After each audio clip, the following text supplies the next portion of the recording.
한국원자력안전기술원 검사 결과 월성원전 사용 후 연료 저장소와 지하 배관, 집수정 등 원전 설비 곳곳에서 누설이 확인됐습니다.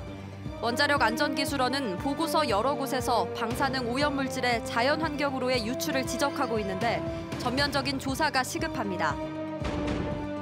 2달 전 포항제철소 내부 도로에서 50대 노동자가 덤프트럭에 치여 숨졌는데 포스코가 이륜차 운행을 전면 중단하기로 해 파문이 커지고 있습니다. 여러분 안녕하십니까? 포항 MBC 뉴스입니다.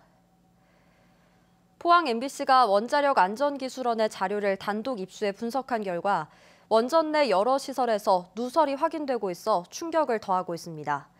더구나 월성원전 4호기의 경우 집수조가 손상돼 오염수가 바다로 흘러들어갔다는 내용도 포함돼 있습니다. 한수원 측은 여전히 외부 유출은 없다며 규제 감독기관인 원자력안전기술원의 공식 보고서를 부인하고 있습니다. 장미쁨 기자의 단독 보도입니다. 원자력안전기술원이 지난해 월성원전 4호기를 정기검사한 결과입니다. 4호기에서 집수조 벽체가 손상돼 집수조의 오염수가 외부 환경으로 누출됐다고 적시했습니다. 집수조의 콘크리트가 부식되고 철근이 드러날 정도의 손상이 있었다는 겁니다. 특히 이 오염수가 비방사성 지하수를 처리하는 터빈 갤러리를 통해 바다로 유출되는 걸 발견했다고 밝혔습니다. 정상적인 정화시설을 거치지 않은 채 오염수가 경주 앞바다로 흘러갔다는 뜻입니다. 방사성 처리 계통은 따로 건물이 있어. 제대로 처리 안 된 게 터빈 쪽으로 이제 방류가 된 거지. 그동안 방사성 물질이 외부로 유출된 적 없다던 한국수력원자력의 주장을 뒤집는 내용입니다. 방사성 물질의 외부 유출 근거는 또 있습니다. 감독기관인 원자력안전기술원은 9년 전 공사로 월성원전 1호기 사용 후 연료 저장조에 차수막이 파손됐고 여기에서도 누설이 발생해 오염물질이 자연 환경으로 누출됐다고 지적했습니다. 차수막 하부 지하수라는 이게 자연으로 나가는 물이란 뜻이거든요. 근데 이게 아까 39,000 이게 나오려면 차수막이 뚫려야만 나오는 거예요. 하지만 한수원 측은 정반대의 해석을 내놓고 있습니다. 외부 환경으로 누출이 확인된 건 아니며 집수조 내부의 물을 오염수로 보기도 어렵다는 겁니다. 오염수가 누출되고 있는 월성 1호기에 파손된 차수막은 9년이 되도록 보수 작업이 끝나지 않은 것으로 확인됐습니다. MBC 뉴스 장미쁨입니다.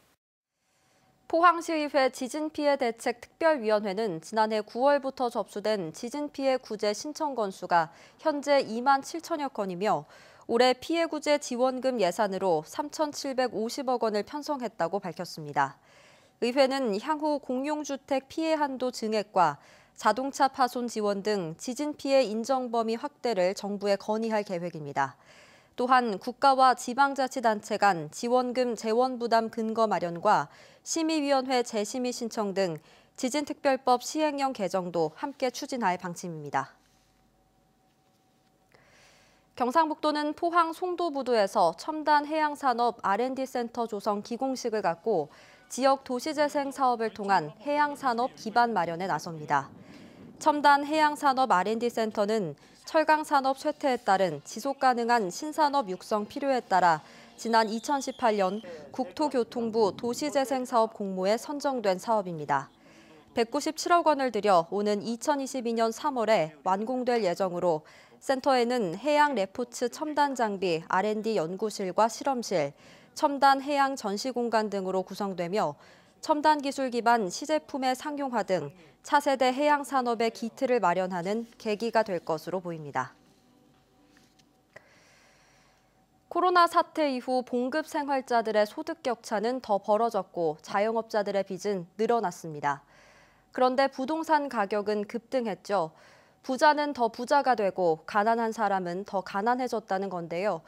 코로나로 더 깊어진 양극화가 사회 안정성을 해친다는 분석이 나옵니다. 한태현 기자입니다.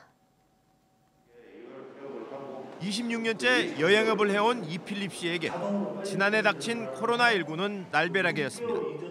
사스, 메르스 때도 버텼지만 코로나19는 달랐습니다.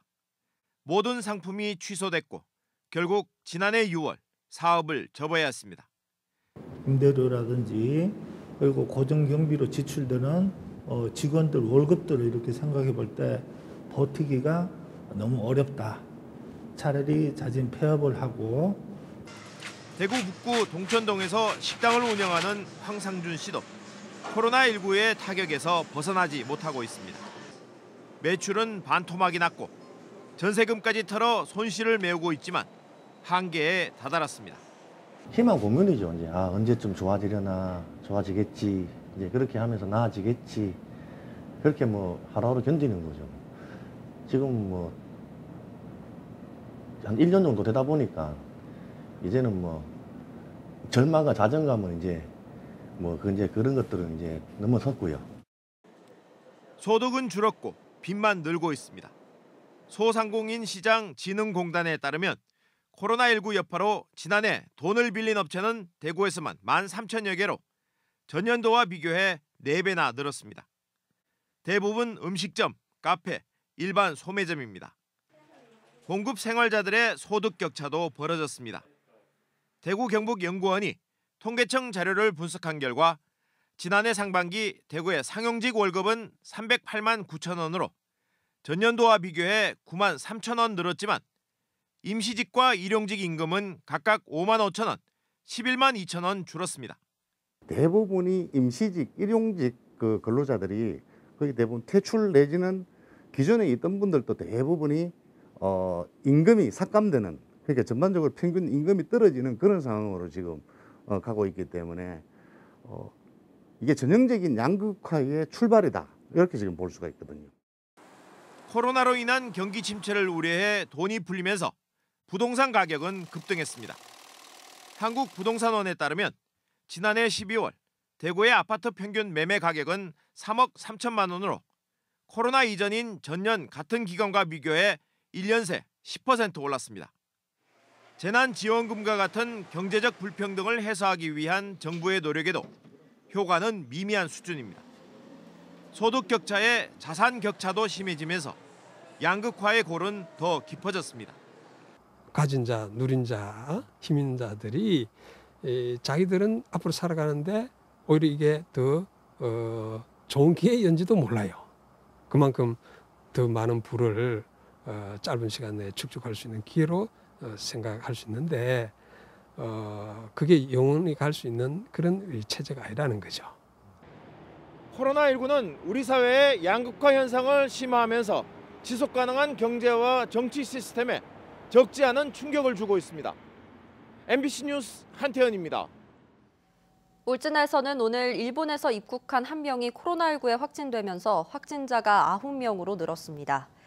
울진군에 따르면 9번 확진 환자는 지난달 23일 일본에서 코로나 완치 판정을 받고 지난 15일 입국해 검사한 결과 양성 판정을 받았습니다. 울진군은 밀접 접촉자에 대해 자가격리하고 역학조사에 들어갔습니다. 포스코 포항제철소 내부 도로에서 오토바이로 출근하던 50대 노동자가 덤프트럭에 치여 숨진 사고 2달 전 보도해 드렸는데요. 부실한 도로 안전관리가 문제로 드러났는데 포스코는 대책으로 이륜차 운행을 전면 금지하겠다고 발표해 반발을 사고 있습니다. 하청 노동자 등 만여 명이 이륜차로 출퇴근하는데 노동자의 희생만 강요하는 편의주의적 발상이라는 비판이 일고 있습니다. 박성아 기자가 보도합니다. 오토바이 한 대가 심하게 부서진 채 길가에 놓여 있습니다. 포항제철소 내 도로에서 야간 교대 근무를 위해 오토바이로 출근하던 50대 협력업체 직원이 덤프트럭에 깔려 숨진 현장입니다. 평소에도 어두운 도로에는 가로등과 신호등, 차선도 제대로 설치되지 않아 사고 위험이 높았습니다. 신호등이 있거나 따로 경고 같은 건 따로 부착되어 있지 않고 그 위치는 또 사고 위치는 더 그렇습니다. 조명등이 일부 설치되어 있더라도 전체가 다 어둡습니다. 노동부도 현장 감독 결과 사고 예방을 위해 도로 노면 표시와 야간 표지판 설치 등 제철소 내 도로를 개선하라고 지적했습니다. 그런데 포스코가 사고 2달 만에 내놓은 대책은 포항제철소 내 이륜차 전면 금지, 하청업체 노동자와 건설 노동자 등 이륜차 출퇴근 인원만 1만여 명, 땜질식 처방으로 약자들의 희생만 강요하고 있다는 비판이 제기되고 있습니다. 노동자들 보고 이 공장 앞에 서서 1시간 동안 걸어서 자기 작업장에 걸어가라. 이건 말도 안 되는 조치인 것입니다. 차량 출퇴근이 가능한 포스코 직원들과 달리 하청 일용직 노동자들은 차량 출입이 안 돼 이륜차 이용이 불가피하다고 주장합니다. 몇몇 이제 관리자들한테는 차량 출입이 허가하도록 되고 그 이외에는 차량 출입 자체가 차량 출입증을 내주질 않습니다. 특히 넓은 제철소 부지 안에서 수시로 이동하며 작업하는 정비와 건설 노동자들은 더 걱정입니다. 강문에서부터 현장까지의 거리가 길게는 수킬로에 달하는데 각 현장에 돌발 상황이 생길 수도 있고 포스코는 이륜차 운행 중단은 안전을 위한 불가피한 조치였다며 3월부터 통근버스와 제철소 내 이동 차량을 확대하는 등 개선 방안을 준비하고 있다고 밝혔습니다. MBC 뉴스 박성화입니다. 앞서 전해드린 포스코 이륜차 금지 조치와 관련해서 포항시 오토바이 협회는 성명을 내고 포항제철소의 이륜차 전면 금지 대책을 즉각 취소하라고 촉구했습니다. 포항시 내 100여 개 오토바이 수리업체가 회원으로 소속된 이 협회는 성명을 통해 포스코의 이륜차 금지가 근본적인 안전사고 방지 대책이 될 수 없으며 이번 조치로 지역 자영업자들은 생존권을 위협받게 됐다며 포스코를 비판했습니다. 경주시 외동읍 영지 설화공원 조성사업 2단계 공사가 마무리됐습니다.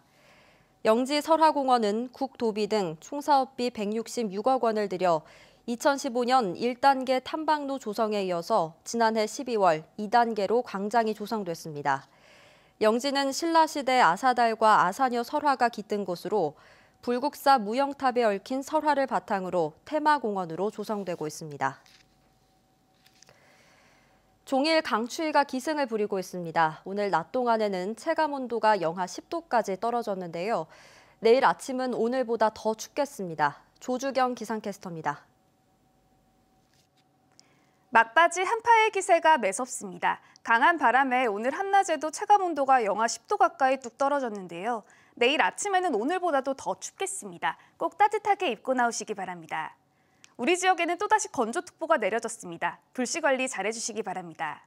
한편 울릉도와 독도에는 강풍 경보가 발효 중인 가운데 내일도 초속 25m의 강풍이 몰아칠 것으로 예상됩니다. 시설물 단단하게 고정해 두시기 바랍니다. 그리고 울릉도와 독도에서는 계속해서 눈이 내리겠는데요. 내일 오후까지 5에서 15cm의 눈이 더 내리고 그치겠습니다. 이어서 자세한 지역별 기온 살펴보시면 내일 경북 동해안의 아침 기온은 영하 10도에서 영하 8도로 오늘보다 3도가량 낮게 시작하겠고요. 한낮에는 영상 2도에서 3도에 머무르겠습니다. 울릉도와 독도는 아침 기온이 영하 4도에서 영하 2도로 시작해 한낮에는 0도에서 2도에 머무르겠습니다.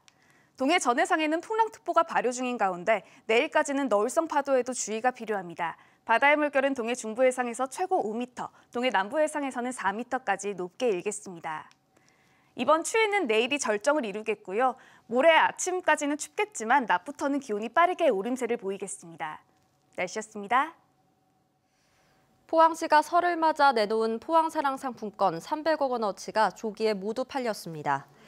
시는 지난달 포항사랑 상품권 1차분 500억 원어치를 4일 만에 모두 판매하고 지난 3일 설을 앞두고 상품권을 사지 못한 시민을 위해 2차 판매를 시작했으며 은행 영업일 기준 8일 만에 모두 판매됐습니다. 포항사랑 상품권은 10%의 할인율이 적용되고 지역 내 대부분 가맹점에서 사용이 가능해 높은 인기를 끌고 있습니다. 시는 상반기 3천억 원어치, 하반기 2천억 원어치의 상품권을 발행할 계획입니다.